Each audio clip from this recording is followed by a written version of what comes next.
안녕하세요. 전소정입니다. 지난 3번의 영상을 통하여서 행복을 의지적인 마음을 가지고 최선을 다해서 선택을 해보자 라는 의미로 3가지를 나누어 봤습니다. 그 첫 번째가 나의 오감을 즐겁게 할 수 있는 무언가를 찾아보자였고, 두 번째는 언행을 점검하자였습니다. 세 번째는 나의 감정을 세심하게 관찰하고 내 감정을 수용하고 공감하자, 이렇게 이야기를 나눠봤는데요. 순서로 볼 때 행복을 내가 나를 위해 먼저 투자해보는 걸 선택하고 권하고 싶은 마음이 있지만, 사실 우리 인간은 사회적 동물이기 때문에 각 개인의 정도의 차이가 있을 뿐 친밀한 대상과의 원만한 관계 맺음에 대한 욕구를 크게 느끼고 있고 필요한 존재입니다. 친밀한 대상, 예를 들어 가족이나 연인, 친구, 그리고 내가 생각하는 그 누군가의 소중한 사람이 있다면 그 사람과의 원만한 관계 맺음, 즉 사회적 연결망이 탄탄하고 튼튼할 때 고난과 역경과 좌절에도 내가 이겨나갈 수 있는 회복 탄력성이 더욱더 증진되고, 이는 곧 우리의 삶에 잔잔하고 풍요로운 행복을 맛볼 수 있다는 것이지요. 그런 의미에서 최근 여러분이 가장 많은 시간과 에너지를 사용한 사람은 누구일까요? 어쩌면 최측근, 나에게 정말 중요하고 소중한 사람들은 2순위, 3순위로 미뤄지고, 어중간하거나 좀 중간지대에 있는 사람들에게 그 사람들의 말투, 눈빛, 태도, 행동 등에 너무 민감하게 반응하게 되고, 비위 맞추느라 너무 급급했고, 그리고 그 사람들과 어떻게든 관계를 잘해보려고 애쓰고 살진 않으셨나요? 물론 피상적인 관계를 할지라도 인적 자원이 힘인 세상이긴 합니다. 즉 전화번호부에 많은 리스트가 있는 것도 힘이 될 수 있고, 정말 많은 사람을 알고 있는 것도 힘이 될 수 있는 자원이긴 하죠. 그러나 오늘 제가 말씀드리고 싶은 회복 탄력성과 관련된 관계는 이런 피상적인 양보다는 몇 명의 사람이라 한달지라도 나와 친밀한 대상과의 질적인 관계가 매우 중요한 키포인트입니다.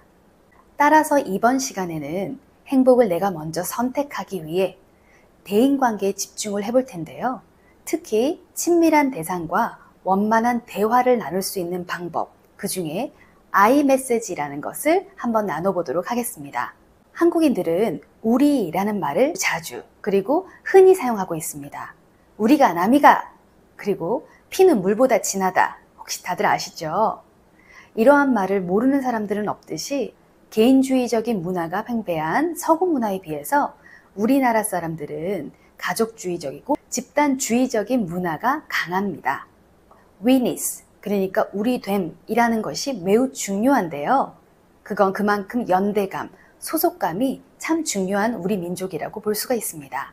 그런데 여기서 내가 누군가에게 나의 불편한 감정을 말을 하는 때조차도 우리라는 표현을 쓰게 되면 이건 좀 오해의 소지가 될 수가 있습니다. 예를 들어 이런 거죠. 내가 당신과의 관계 속에서 불편한 점을 나는 그랬어 라고 말을 해야 되는데, 우리가 그렇게 느꼈어, 우리는 그렇게 생각해 라고 표현하면 듣는 사람 입장에서는 불특정 다수인 누군지 모르는 확인되지 않은 그 사건으로 인하여 이 사람이 누군가를 대변해서 왔기 때문에 뒤에서 내 이야기를 다 이렇게 했다는 뜻인가? 라는 오해를 불러일으킬 수 있습니다.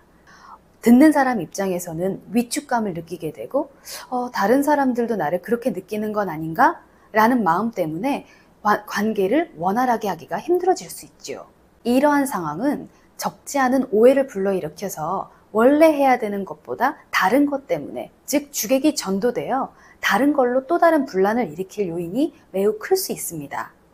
따라서 내가 불편한 이야기, 내가 너와 이야기를 하고 싶은 건 비록 그 상황에 대해 다른 사람도 동의했다 할지라도 그 사람의 허락을 받지 않는 이상 내가 그렇게 느꼈어, 나는 그랬어 라는 나의 이야기를 그 사람과 1대1 장면에서는 할 필요가 있겠지요.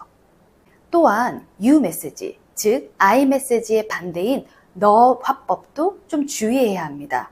그 이유는 말을 하다 보면 너는 늘 그래, 너는 그랬어 라는 식으로 말의 내용들이 타인을 비난하고 비판하며 평가 내리는 듯한 말이 될 수도 있고 뿐만 아니라 단정 짓는 말로 들릴 수 있습니다. 비폭력 대화의 로젠버그 박사는 이런 이야기를 했습니다. 밖에서 나오는 수많은 폭력만이 폭력이 아니다. 대화 속에서 상대방을 비판하고 평가를 내리고 단정 짓는 듯한 말들도 못지않게 폭력이다. 즉 언어적 폭력이라고 표현을 했습니다. 그만큼 아다르고 어다르니 말을 어떻게 표현하는지가 그만큼 중요하다는 뜻이겠죠. 따라서 특히 더 소중한 사람과 대화를 할 때는 나에 대한 이야기, 너를 향한 내 마음에 대한 이야기, 나의 생각에 대한 이야기를 차분하게 할 필요가 있는데요. 비록 타인이 다 그 듣는 사람이 공감하거나 동의하지 않는다 할지라도 사실 내 감정과 내 생각은 있는 그대로 존중받아야 하고 있는 그대로 수용받아야 될 필요가 있습니다. 물론 내 생각과 내 감정을 타인에게 옳은 것 마냥 강요하는 것도 매우 문제가 될 수 있습니다. 따라서 나는 그렇게 생각했어. 나는 그렇게 느껴 라고 조심스럽게 정중하게 표현하는 것이 가장 중요할 겁니다. 다시 말해 객관적인 근거로 시시비비를 가리고 옳고 그름을 따져 묻겠다는 것이 아니라 당신과 관계를 원만하게 소중하게 잘 유지하기 위하여 당신의 행동을 내가 객관적으로 관찰했을 때 그 행동에 대해 나는 그런 느낌을 느꼈어요 라는 식의 표현을 하는 것이 여기에 핵심입니다. 물론 이때 주의해야 할 것이 몇 가지가 있습니다. 그중 하나는 타인의 행동을 보고 내가 이런 걸 느꼈다라고 말을 할 때는 내 감정에 화나 불편, 짜증난 것들을 조금 가라앉히고 조절한 다음 차분한 가운데 명확하게 이야기하는 것이 매우 중요합니다. 예를 들자면 화가 났는데 말은 차분한 척, 얼굴은 울그락불그락 하는데 나는 그렇게 느껴 라고 말을 하면 내가 말하는 말과 내 비언어적인 행동이 불일치하거나 뭔가 오해석이 되어서 실수가 일어나거나 오해를 불러일으킬 가능성이 매우 높다는 거죠. 두 번째로는 두루뭉실하거나 애매모호한 말로 얼버무리듯이 말을 하면 안 된다는 겁니다.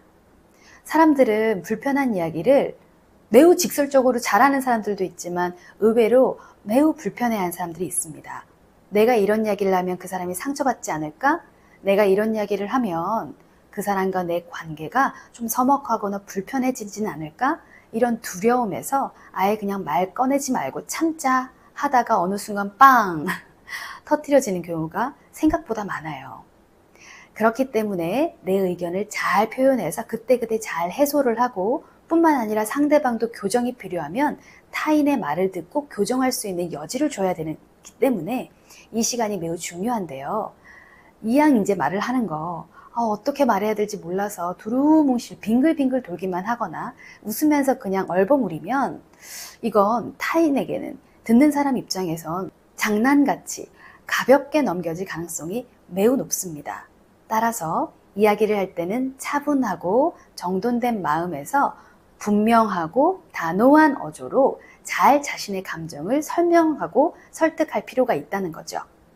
마지막으로 감정을 표현할 때 우리가 흔히 하는 실수 중 하나가 내 감정의 표현을 해야 되는데 그냥 나의 의견과 나의 생각을 붙인 다음 맨 끝에는 느껴 라고 끝나는 경우가 참 많습니다. 예를 들자면 난 네가 나쁘다고 느껴 이렇게 말을 하는 건 나쁘다라고 하는 건 상대방의 어떤 태도나 행동, 말 이런 것들을 자기가 판단하고 평가하는 말이잖아요. 이런 말들은 조금 지양해야 된다는 겁니다. 즉 느끼는 건 내가 느끼는 감정 자체를 표현해야 되는데 의견을 붙이면서 느낀다고 표현하는 건 모순된다는 뜻인 거죠. 이렇게 I 메시지를 사용하여 원만하게 대화를 이끌어 나가는 것도 매우 중요하겠고요. 또한 사랑의 언어라고 하는 것을 찾아서 나의 사랑의 언어는 무엇이고 상대방의 사랑의 언어는 무엇인지를 찾아서 그의 사랑의 언어로 표현해주는 연습도 필요합니다. 사랑의 언어는 이렇게 찾아보면 다 나오거든요. 검사를 간단히라도 할 수 있으니 재미삼아 타인과 같이 중요한 대상과 같이 하면서 당신은 스킨십을 해주는 게 사랑의 언어군요. 당신은 이렇게 헌신해주는 게 혹은 위로의 말이나 공감적 대응, 말을 해주는 게 사랑의 언어였군요 라고 서로를 이해하는 시간도 가짐으로 대화를 원만하게 하고 내 감정을 잘 표현하는 것도 매우 효과적이고 중요하겠지요. 근데 새삼스럽게 안 하다가 이제 측근에 있는 사람들에게 내 감정을 표현하기 간지럽거나 오글거리지는 않으신가요?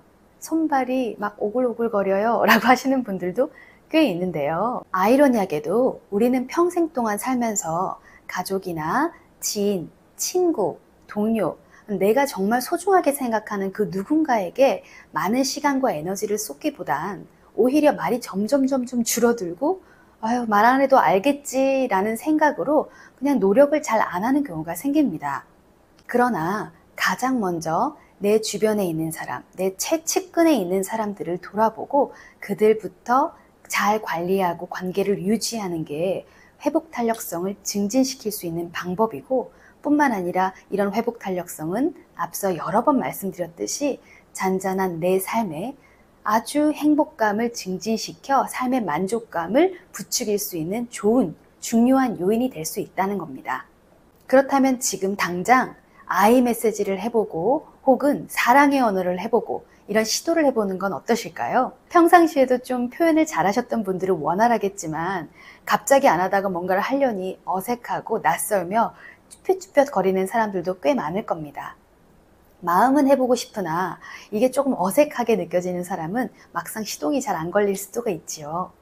이럴 때 잘 활용할 수 있는 방법 중에 하나가 문자나 이모티콘, 카카오톡이나 이런 데 보면 이모티콘 있죠. 요즘 워낙 잘 되어 있던데 그런 이모티콘으로 표현하기 연습부터 시작을 해보면 생각보다 이게 원활해지고 언어적으로도 이어질 가능성이 높습니다.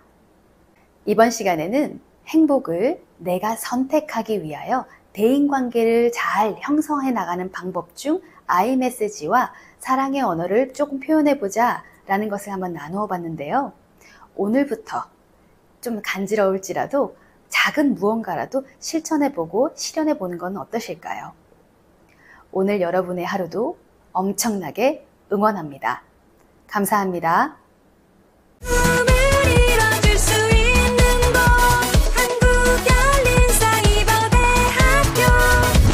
꿈과 행복이 공존해 안 되는 건 없어 절대 너를 믿고 도전을 해 한국 열린 사이버대